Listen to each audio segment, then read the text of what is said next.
अॼोको जेको असांजी मीटिंग आहे उनजो मेन एजेंडा इहा आहे त 15-20 ॾींहंनि खां असां वटि पाणी कोन्हे।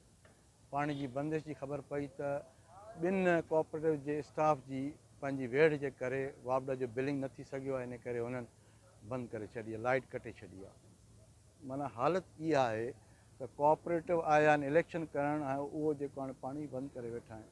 अॼोको इहो मेन आहे त असां उन पाणी खे जल्द ब जल्द बहाल कयूं। सोसाइटी जी मैनेजमेंट कोन्हे, 2 महीननि जे लाइ आया त बाबा असांखे इलेक्शन कराए ॾींदा। डिस्प्यूट्स आहिनि, इहो डिस्प्यूट हो त बाबा 2 धोरियूं जेके पाण में न पियूं ठहनि, उहो इलेक्शन 2 महीननि वारो हाणे 4थे साल में अची दाख़िल थियो आहे।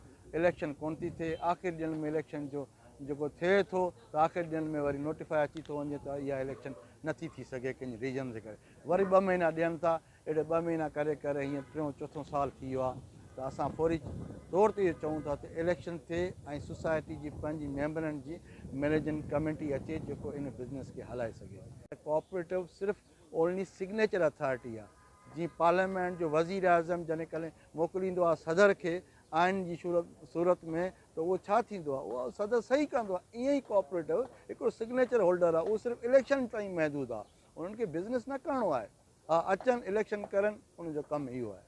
लेकिन हिते त 3-4 साल खां पिया सोसाइटी खे बर्बादु कनि, छाकाणि त हीअ सोन जी थाली आहे। अॼु इहो असांजो जेको आहे एहतजाज बि आहे, असांजो इजलास बि आहे, असांजी मैनेजिंग कमेटी जो बि हिसो बि आहियूं त असां हिन मसइले खे, बढ़ंदड़ मसइले खे हल कयूं। हॉस्टलूं एतिरियूं आहिनि गैर क़ानूनी तौर ते, ऐं यकीन कयो रोज़ाना वेड़ आहे शागिर्दनि जूं, शागिर्दूं बेहरमती, बेहयाई, अलाए छा जो छा थिए थो। प्रवासियूं, असांजा बच्चा बि जेके आहिनि तमामु परेशान आहिनि।